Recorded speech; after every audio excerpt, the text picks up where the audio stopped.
नमस्कार, एक बार फिर से स्वागत है आप सबका अचूक समाचार में। और आज हमारे साथ हैं निदेशक राजेश मेहतानी जी, जो कि centre for excellence and training Indira Nagar ji से।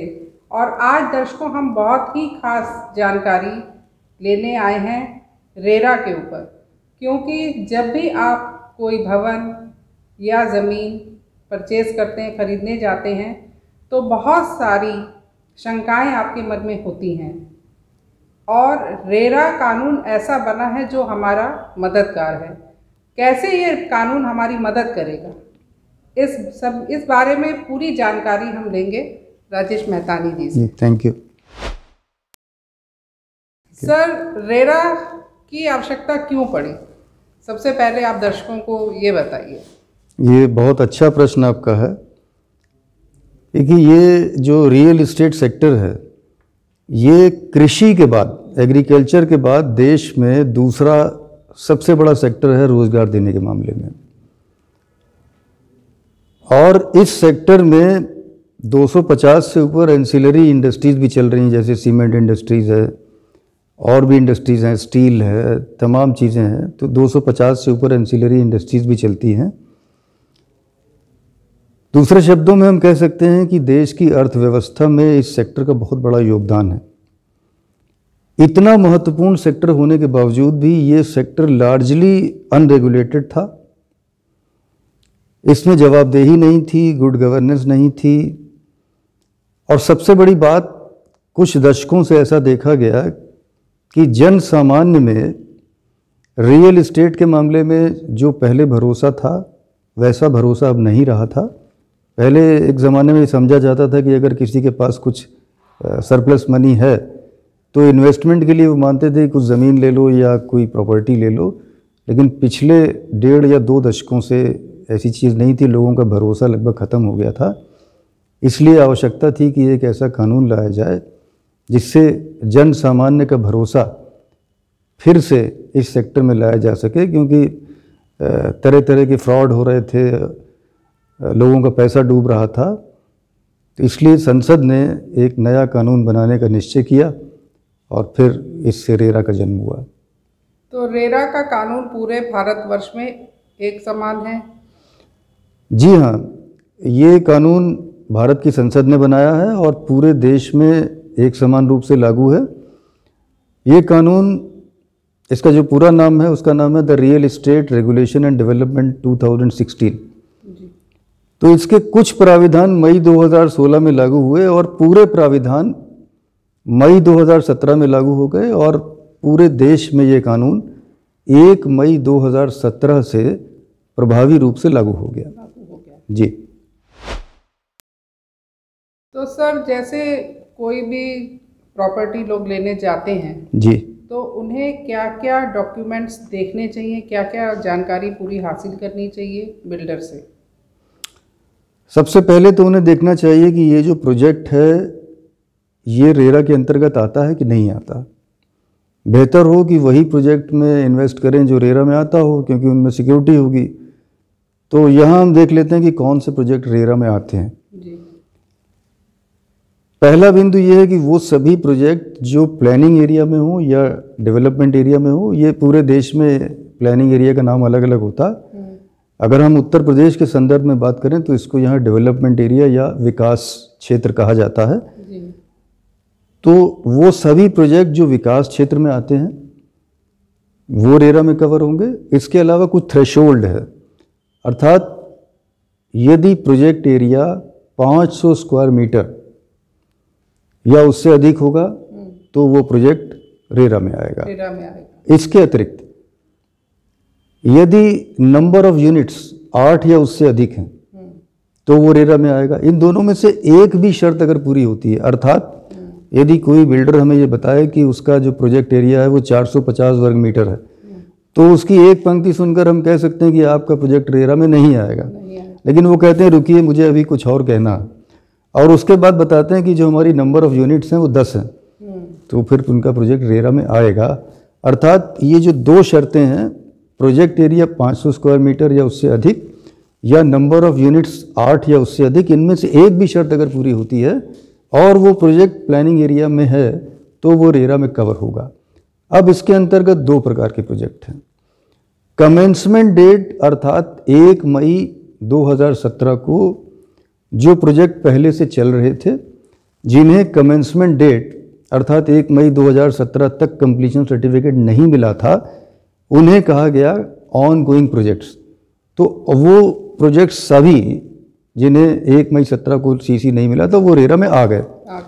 इसके अलावा वो सभी प्रोजेक्ट जो 1 मई 2017 या उसके बाद प्रारंभ हुए और वो जो शर्तें मैंने बताई, अगर वो उन पर पूरी होती हैं तो वो सब प्रोजेक्ट रेरा में आते हैं। तो सबसे पहले तो नागरिक को ये देखना है कि जो जहाँ वो इन्वेस्टमेंट करने जा रहा है वो रेरा में है या नहीं। तो यदि रेरा में है तो उन्हें, अगर मैं उत्तर प्रदेश के संदर्भ में बात करूं तो यूपी रेरा, हर राज्य में अपना रेरा अथॉरिटी है, तो उत्तर प्रदेश में इसको हम यूपी रेरा कहते हैं। तो यूपी रेरा की वेबसाइट पर जाएं, जो वेबसाइट का जो नाम है वो है up-rera.in। उनकी वेबसाइट पर जाकर जो बिल्डर के विज्ञापन में रेरा रजिस्ट्रेशन नंबर लिखा है, उस रेरा रजिस्ट्रेशन नंबर को वहाँ सर्च करें और उसको खोल करके देखें। उसमें कंप्लीट डिटेल होगी कि उस बिल्डर ने या उस प्रमोटर ने पूर्व में कौन कौन से प्रोजेक्ट किए, कितने प्रोजेक्ट समय से पूरे हुए, कितने प्रोजेक्ट विलंब से चले, उसने कहाँ कहाँ से लोन लिया है, कहाँ कहाँ वो डिफ़ॉल्टर है, कहाँ सही समय पर लोन चुकाया है। इसके अलावा क्या उस पर कुछ मुकदमे चल रहे हैं, यदि मुकदमे चल रहे हैं तो वो किस प्रकृति के हैं, लैंड के टाइटल के बारे में डिटेल होता है जी। और विभिन्न प्रकार की जो एनओसीज जो कानूनी रूप से बिल्डर या प्रमोटर को लेना अनिवार्य होता है, उन सब का विवरण भी वहाँ होता है। इसके अलावा उसने जिस अथॉरिटी से नक्शा पास कराया है उस नक्शे की एक प्रतिलिपि भी वहाँ पर होती है। और तमाम ऐसी चीज़ें होती हैं जो अगर अलॉटी देखेंगे तो उनका विश्वास बढ़ेगा और उसके आधार पर उनकी जो चॉइस होगी वो इन्फॉर्म चॉइस होगी और फिर उनकी चॉइस बेहतर होगी और वो अच्छे ढंग से इन्वेस्ट कर पाएंगे। तो कहने का मतलब ये है कि अगर संख्या अधिक है जी, तो अगर मान लीजिए 400-500 फ्लैट बन रहे हैं जी, या 400-500 प्लॉट की करके प्लॉटिंग कर रहे हैं, तो इसका मतलब ज़मीन ज़्यादा है और फ्लैट्स ज़्यादा हैं, तो वो तो फिर रेरा के अंदर आएगा ना। देखिए, हमने आपसे अभी थोड़ी देर पहले ये कहा कि ऐसे सभी प्रोजेक्ट्स जहां नंबर ऑफ यूनिट्स 8 या उससे अधिक हैं, ये थ्रेशोल्ड है 8। जहां 8 आया और वो बाकी चीज़ें जो मैंने कही कि वो प्लानिंग एरिया के अंदर है, तो समझ लीजिए कि वो रेरा में रजिस्ट्रेशन के लिए उसकी पात्रता हो गई। यानी अब उसके लिए बाध्यता है उस प्रमोटर के लिए कि वो रेरा में पहले पंजीयन कराए, उसके बाद ही वो कोई विज्ञापन छपवा सकता है, किसी प्रकार का ब्रोशर छपवा सकता है। क्योंकि वो जो ब्रोशर छपवाएंगे या विज्ञापन निकालेंगे, उस विज्ञापन में रेरा पंजीयन नंबर, रजिस्ट्रेशन नंबर उसमें अच्छे ढंग से मोटे अक्षरों में छपवाना अनिवार्य है जी। तो अगर कोई बिल्डर अगर नहीं मान रहा है रेरा को जी, इग्नोर कर रहा है कानून को जी, तो कैसे वो दंड का भागीदारी होगा, कैसे लोगों को उनका इंसाफ मिल पाएगा? देखिए, यदि कोई प्रमोटर जो रेरा में प्राविधान दिए गए हैं उनका उल्लंघन करते हैं या उनका प्रोजेक्ट रेरा में पंजीकृत होना चाहिए लेकिन वो कराते नहीं हैं, तो इन दोनों परिस्थितियों में रेरा की पोर्टल पर ऑनलाइन शिकायत हो सकती है। इस अधिनियम की सबसे अच्छी बात यह है कि यहाँ पर नागरिकों को या घर खरीदारों को किसी सरकारी कार्यालय के चक्कर लगाने की आवश्यकता नहीं है। सब कुछ ऑनलाइन है, सब कुछ इलेक्ट्रॉनिक मीन्स से है। तो उनको, अगर मैं उत्तर प्रदेश के संदर्भ में ही बात कर रहा हूँ, तो यहाँ उन्हें यूपी रेरा की साइट पर जाना है, up-rera.in। वहाँ जा कर के वो अपनी शिकायत दर्ज करा सकते हैं। एक बहुत मामूली शुल्क होता है 1000 रुपये का, वो शुल्क वहाँ पर ऑनलाइन ले लिया जाता है और उनकी शिकायत उनकी पोर्टल पर ही दर्ज हो जाती है और उसके बाद उनको एक डेट दी जाती है। आजकल कोरोना पीरियड चल रहा है तो सुनवाई भी ऑनलाइन हो जाती है, उनका लिंक आता है तो उनको कहीं जाने की आवश्यकता नहीं होती है। और इसमें ख़ास बात यह है कि अगर वो दुनिया के किसी भी कोने में है तो ऑनलाइन शिकायत, ऑनलाइन सुनवाई वो कहीं से भी हो सकती है। वैसे हर राज्य का अपना अपना वेबसाइट पोर्टल होगा, जैसे आपने तो यूपी का बताया जी, इसी तरह से भारतवर्ष में जितने भी हमारे राज्य हैं जी, सबका अपना अपना वेबसाइट पोर्टल होगा, जहाँ पे दर्शक आप लोग जा सकते हैं अगर आप इस तरह की कोई समस्या से जूझ रहे हैं। ये आपने बहुत महत्वपूर्ण कही। अधिनियम में ये व्यवस्था दी गई है कि प्रत्येक राज्य में कम से कम एक रियल एस्टेट रेगुलेटरी अथॉरिटी, जिसको हम संक्षेप में रेरा कहते हैं, जी वो तो अवश्य होगी अनिवार्य रूप से। जी लेकिन यदि राज्य सरकार चाहे, अगर बड़ा राज्य है तो एक से अधिक अथॉरिटीज़ भी हो सकती हैं। उदाहरण के लिए एक राज्य है हरियाणा। हरियाणा में 2 अथॉरिटी उन्होंने बना दी। अच्छा, एक को वो कहते हैं एच रेरा पंचकूला और दूसरा है एच रेरा। एच रेरा का मतलब हरियाणा रेरा, हरियाणा और दूसरा है हरियाणा रेरा गुरुग्राम। जी तो वहाँ 2 अथॉरिटी हैं। तो हो सकता है भविष्य में, हमारा तो बहुत बड़ा राज्य है, तो आने वाले दिनों में एक से अधिक भी हो सकती हैं। लेकिन अभी जो यूपी रेरा है उन्होंने व्यवस्था ये की है कि एक उन्होंने रीजनल ऑफिस ग्रेटर नोएडा में बना दिया है, क्योंकि यहाँ ये देखा गया कि जो अधिकांश शिकायतें हैं, अधिकांश का मतलब जो कुल शिकायतें आती हैं उसका 80 से 85% जो नंबर है वो एनसीआर से आता है। और एनसीआर में भी जो शिकायतें आती हैं, जो मैं उत्तर प्रदेश के ही संदर्भ में कह रहा हूँ, एनसीआर में भी जो कुल शिकायतें आती हैं उसका भी 80% केवल नोएडा, ग्रेटर नोएडा और गाज़ियाबाद से आता। तो एक बेंच उन्होंने वहाँ भी बना दी है ताकि उन लोगों को लखनऊ ना आना पड़े। अब जैसे जैसे आगे केसेस की संख्या बढ़ेगी, विस्तार होगा, तो अधिनियम में ये व्यवस्था भी दी गई है कि एक से अधिक अथॉरिटी भी बन सकती है। जी और जैसा आपने कहा प्रत्येक राज्य में है, तो ये बात सही है। हमारे दर्शक अगर किसी भी राज्य से हमें देख रहे हों तो उनके राज्य में रेरा की स्थापना अनिवार्य रूप से हो चुकी होगी और वहाँ भी ऑनलाइन ही शिकायत होगी। ये रेरा में कह दिया गया है कि ऑनलाइन ही होगी। तो इसका सिंपल सा जो नॉमेनक्लेचर है वो रेरा में ही कह दिया है कि जो राज्य होगा उसका नाम पहले आएगा, उसके बाद रेरा होगा। तो जैसे यूपी है तो यहाँ का नाम Uttar Pradesh RERA, UP RERA, Madhya Pradesh है तो एमपी रेरा, कर्नाटक है तो कर्नाटक रेरा। तो ऐसे ही प्रत्येक राज्य में रेरा है।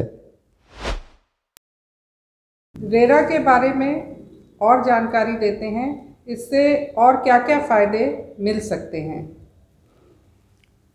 देखिए, कुछ शिकायतें सरकार के पास आ रही थी लगातार, आपने अखबारों में भी पढ़ा होगा, सुप्रीम कोर्ट तक मुकदमे गए। और हम सब जानते हैं कि जो घर में इन्वेस्टमेंट होता है, घर आम तौर पर आदमी जीवन में एक ही बार लेता है। कुछ अपवादों को अगर हम छोड़ दें तो सामान्यतः ये उसका जीवन का सबसे बड़ा इन्वेस्टमेंट होता है और जीवन में एक ही बार होता है। और अगर उसके जीवन भर की गाड़ी कमाई कहीं फंस जाए या डूब जाए तो फिर उसके दुखों का अंत नहीं होता। और ऐसी शिकायतें लगातार आ रही थी सरकार के सामने। फंड डाइवर्जन की शिकायतें आ रही थी कि बिल्डर ने पैसे लिए और ये कहा था कि हम 3.5 साल में, 4 साल में आपको फ्लैट दे देंगे, घर दे देंगे। लेकिन 4 साल के बदले 14 साल बीत गए और उसके बावजूद कहीं अता पता नहीं था, साइट पे कुछ भी नहीं था। ऐसी तमाम शिकायतें थी। तो बिल्डर, अच्छे बिल्डर भी होते हैं, बुरे बिल्डर भी होते हैं, हर जगह अच्छे बुरे तरह के लोग होते हैं। तो कुछ जो गलत काम करते हैं वो सबको बदनाम कर देते हैं। तो वो लोग क्या करते थे कि वो पब्लिक से पैसा ले करके और किसी दूसरे शहर में या दूसरे राज्य में कोई दूसरा व्यवसाय प्रारंभ कर देते थे। कहीं पर डिग्री कॉलेज खोल दिया, कहीं पर इंजीनियरिंग कॉलेज खोल दिया, या कोई और व्यापार प्रारंभ कर दिया, या अपना लैंड बैंक ही बढ़ाना शुरू कर दिया। और पैसा जिस उद्देश्य के लिए लिया गया था उसमें उसका प्रयोग नहीं हुआ। तो अब इसमें ये व्यवस्था कर दी गई है कि एक सेपरेट अकाउंट होगा, उस बिल्डर के जितने प्रोजेक्ट होंगे उतने सेपरेट अकाउंट खुलेंगे और जो पैसा पब्लिक से मिलेगा उसका 70% उसी सेपरेट अकाउंट में रहेगा, उसी डेजिग्नेटेड अकाउंट में रहेगा जो उस प्रोजेक्ट का होगा। और वो 70% पैसा केवल निर्माण कार्य में या लैंड में, इसी में उसका खर्चा हो सकता है, इसके अलावा नहीं हो सकता। तो अधिनियम में ये व्यवस्था की गई है कि फंड डाइवर्जन ना हो, पैसा जिस कार्य के लिए लिया गया है उसी कार्य में यूज़ हो। अब देखिए, आप ये कह सकते हैं कि पैसा तो अकाउंट तो उसी का है, तो वो 70% जिसमें है वो फिर भी कर लेगा। तो अधिनियम में एक व्यवस्था कर दी गई है कि जब भी पैसा निकलेगा तो वो 3 प्रोफेशनल एक सर्टिफिकेट देंगे, एक इंजीनियर और एक आर्किटेक्ट, और इन दोनों के आधार पर एक चार्टर्ड अकाउंटेंट। ये तीनों प्रोफेशनल अपने सर्टिफिकेट्स में ये सर्टिफाई करेंगे कि जो विड्रॉल किया जा रहा है वो जो कार्य पूर्ण हो चुका है उसकी प्रतिशतता के अनुपात में ही विड्रॉल हो रहा है, उससे अधिक नहीं हो रहा।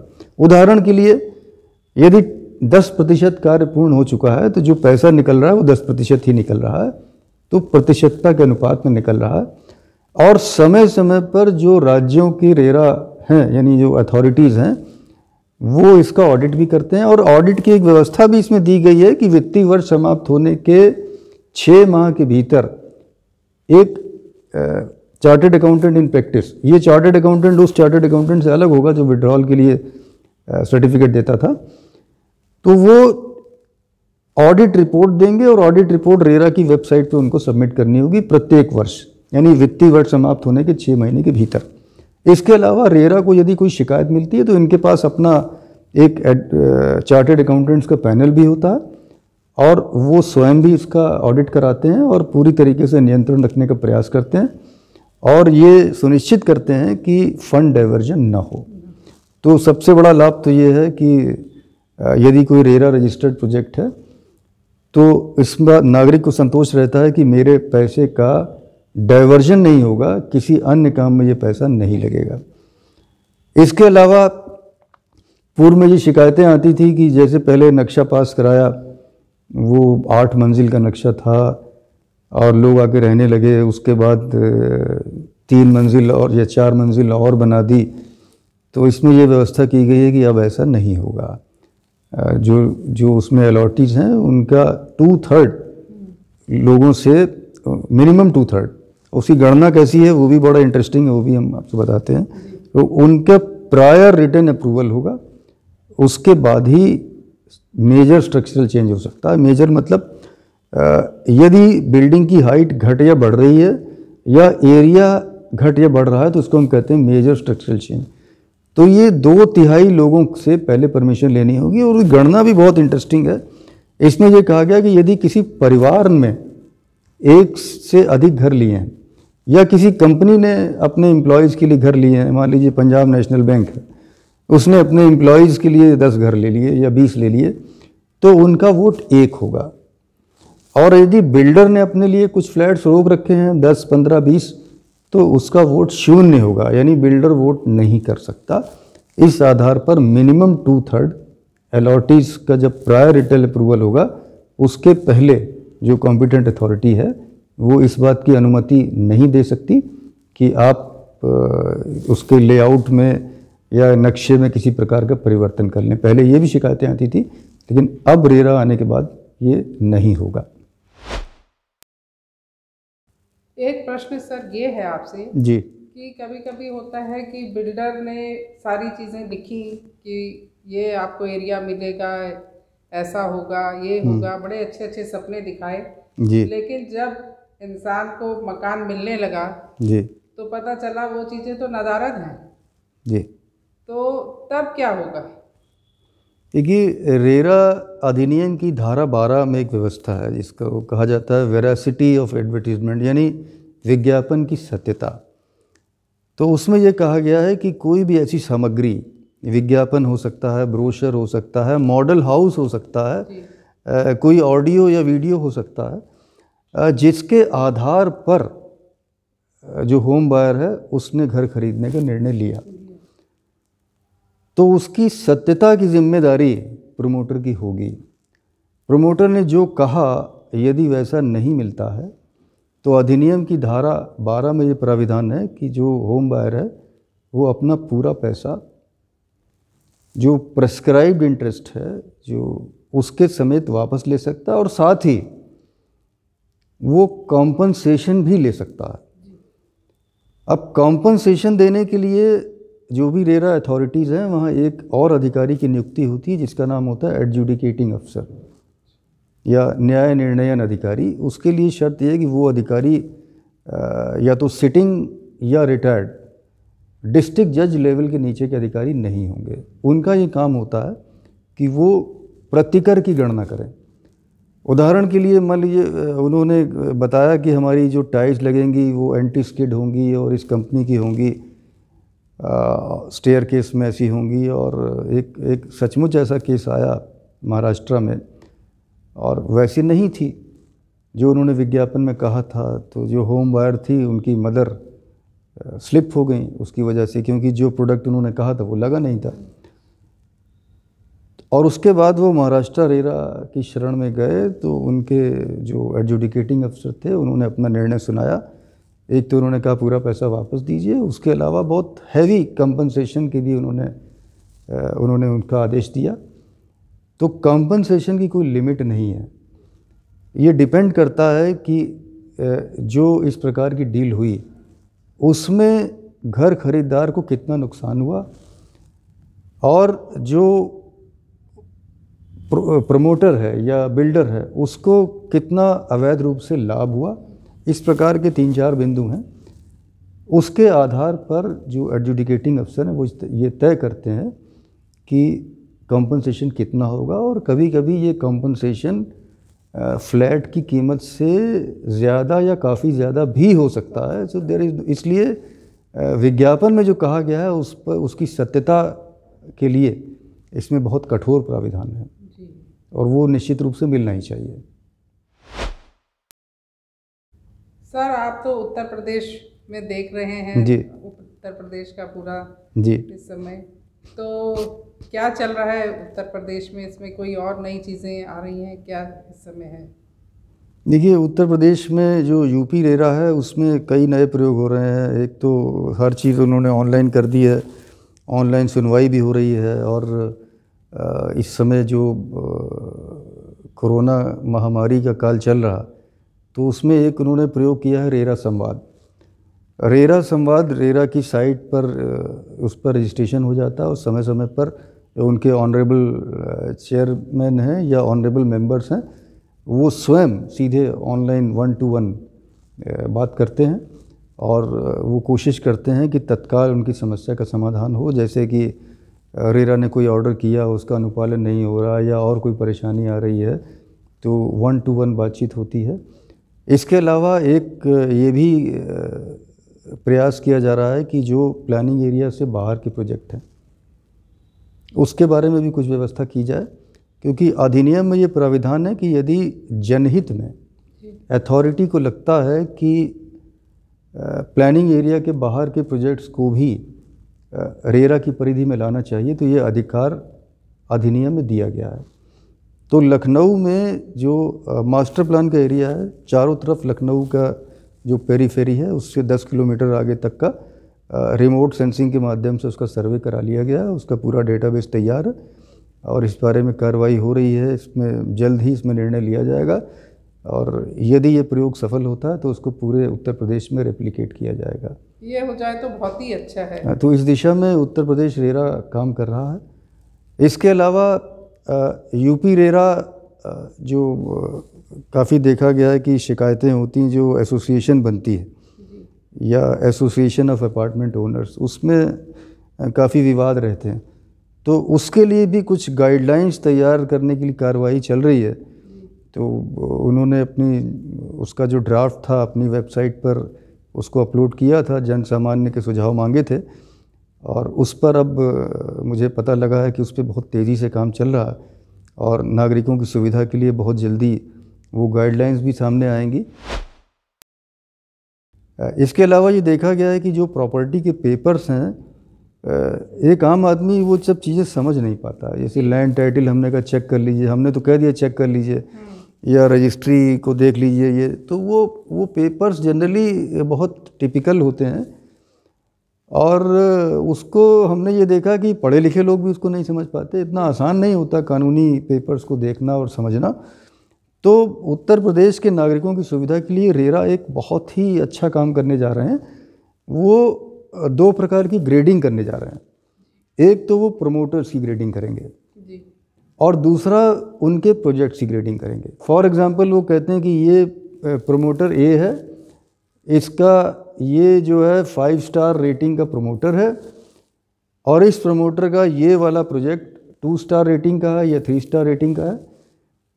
तो कोई भी सामान्य आदमी इतना तो समझ लेगा कि ये प्रमोटर अगर 5 स्टार रेटिंग का है तो उसका क्या मतलब है, 3 स्टार है या 1 स्टार है, या प्रोजेक्ट के बारे में भी अगर वो स्टार रेटिंग देखता तो फिर उसे ये सब पेपर्स देखने की ज़रूरत नहीं होगी, वो खाली रेटिंग देख करके बेटर डिसीजन ले पाएगा। हमें उम्मीद है कि बहुत जल्द ये रेटिंग की व्यवस्था सामने आएगी and that will be data driven, और वो डेटा ड्रिवन होने की वजह से उसमें किसी प्रकार का हेर फेर प्रमोटर्स नहीं कर पाएंगे और जो होगा वो बिल्कुल सही होगा। और इसीलिए यहाँ यूपी में तो कहा जा रहा है कि यूपी रेरा है तो भरोसा है। जी। एक मैं ये जानकारी करना चाह रही थी, पूछना चाह रही हूँ आपसे जी कि ये तो बातें हुई, हमने जो बिल्डर्स हैं, प्राइवेट काम कर रहे हैं, जी, रियल स्टेट है जी, अब हम लोग लेते हैं आवास विकास से ले रहे हैं, एलडीए से ले रहे हैं जी, गवर्नमेंट के, जैसे डीडीए है या हर राज्य में अलग अलग जी, नाम से रहता है, तो वो भी इसके अंतर्गत आते हैं। देखिए अधिनियम में जो प्रमोटर की बहुत बड़ी डेफिनेशन दी गई है, तो उसमें स्पष्ट रूप से कह दिया गया है कि जो पब्लिक अथॉरिटीज़ हैं जैसे विकास प्राधिकरण है या आवास विकास परिषद है, सभी राज्यों के जो हाउसिंग बोर्ड्स हैं वो जब घर बनाकर बेचते हैं उस समय उनका रोल प्रमोटर का हो जाता है, लेकिन जब वो अप्रूवल देते हैं प्राइवेट प्रमोटर्स को उस समय उनका रोल कॉम्पिटेंट अथॉरिटी का होता है। तो उनका डबल रोल है, कहीं कहीं पर उनका रोल लोकल अथॉरिटी का भी होता है, लेकिन जब वो घर बनाकर बेचते हैं तब उनका रोल प्रमोटर का होता है। और नियम बिल्कुल सेम है जो प्राइवेट प्रमोटर्स के लिए है, जो दंड की व्यवस्था प्राइवेट प्रमोटर्स के लिए है वही जो सरकारी प्रमोटर हैं उनके लिए भी बिल्कुल सेम व्यवस्था है। अधिनियम ने, दूसरे शब्दों में कहें कि पार्लियामेंट ने, क्योंकि अधिनियम पार्लियामेंट ने बनाया है, हमारी संसद ने किसी प्रकार का भेदभाव नहीं किया है और ये माना है कि जो हमारे होम बायर्स हैं इनका हित सर्वोपरि रहना चाहिए। जैसे कोई बिल्डर ये कह देता है कि मेरा प्रोजेक्ट शुरू हो गया 2015 में या 2016 में, मैं रेरा में नहीं आ रहा हूँ या मैं रेरा का रजिस्ट्रेशन मुझे कराना ज़रूरी नहीं है जी, तो ऐसे बिल्डर से कैसे बचें? देखिए मैंने जैसे पूर्व में भी कहा कि 2 प्रकार के प्रोजेक्ट्स रेरा में आएंगे। तो अगर कोई बिल्डर ये कहता है, मान लीजिए वो कहता है कि मेरा प्रोजेक्ट तो 2016 का है, तो होम बायर जो प्रोस्पेक्टिव होम बायर है उसे ये देखना चाहिए कि ये जो 2016 की तिथि प्रमोटर बता रहे हैं वो डेट ऑफ स्टार्ट है या डेट ऑफ कंप्लीशन है। अगर डेट ऑफ स्टार्ट है तो देखिए डेट ऑफ कंप्लीशन क्या है, क्या डेट ऑफ कंप्लीशन 1 मई 2017 के बाद की है। और अगर मान लीजिए कि वो डेट ऑफ कंप्लीशन ही है तो क्या सचमुच, सामान्यतः देखा गया कि प्रोजेक्ट डिलेड होते हैं, तो भले ही वो डेट ऑफ कंप्लीशन 16 की बताते हैं लेकिन क्या सचमुच प्रोजेक्ट कंप्लीट हो गया? कंप्लीट तब माना जाएगा जब कंप्लीशन सर्टिफिकेट जारी होगा। केवल मुंह ज़बानी ये कह देने से कि हमारा सब काम पूरा हो गया है उसको कंप्लीट नहीं माना जाएगा। जब तक कॉम्पिटेंट अथॉरिटी कंप्लीशन सर्टिफिकेट जारी न कर दे तो कंप्लीट नहीं माना जाएगा। तो प्रोस्पेक्टिव होम बायर को तब ये कहना चाहिए कि सर आप जो बता रहे हैं कि 2016 का प्रोजेक्ट है, हमें कंप्लीशन सर्टिफिकेट की कॉपी दे दें। और रेरा में यह अधिकार दिया गया है कि जो होम बायर है वो कंप्लीशन सर्टिफिकेट की कॉपी मांग सकता है, तो उनको मांगनी चाहिए कि आप हमें अपने कंप्लीशन सर्टिफिकेट की कॉपी दे दें। और फिर उसको उस कंप्लीशन सर्टिफिकेट में कॉम्पिटेंट अथॉरिटी का नाम लिखा होगा, उस कॉम्पिटेंट अथॉरिटी से वो कंफर्म भी कर सकते हैं कि जो कंप्लीशन सर्टिफिकेट की कॉपी ये दे रहे हैं 2016 या 15 बता करके, उसको जांच कर सकते हैं, उस कॉम्पिटेंट अथॉरिटी से बात कर सकते हैं कि ये जेन्युइन है या नहीं है। और फिर भी ये व्यवस्था की गई है कि यदि कोई ऐसा प्रोजेक्ट है जो that was eligible for registration, जिसमें पात्रता थी फिर भी प्रमोटर ने नहीं कराया और बिना पंजीयन के वो अपना व्यापार कर रहे हैं, तो रेरा में इसके लिए कठोर दंड का प्राविधान है। उसमें ये कहा गया है कि यदि ऐसी बात संज्ञान में आती है और रेरा उसकी जांच करते हैं और यदि ये सही पाया जाता है तो estimated cost of the project उसके 10% तक का अर्थदंड प्रमोटर पे हो सकता है। फिर भी नहीं मानते हैं तो इतना ही और लग सकता है, और फिर भी नहीं मानते हैं तो फिर कारावास का भी प्राविधान अधिनियम में है। यानी प्राविधान बहुत कड़े हैं जी। तो देखा दर्शकों आपने, कोई भी आपके जो सपनों का आशियाना होता है, इंसान बनाता है, उसको तोड़ नहीं सकता। आप लोगों की सुरक्षा के लिए ही रेरा जैसा कानून हमारे देश में बनाया गया है। और बहुत ही महत्वपूर्ण जानकारी हमने राजेश मेहतानी जी से दी। डायरेक्टर साहब का बहुत बहुत धन्यवाद। थैंक यू वेरी मच समाचार के साथ जुड़ने के लिए। Thank you very much. और फिर किसी और विषय में हम बात करेंगे, जानकारी देंगे सर से। तब तक के लिए धन्यवाद। Thank you.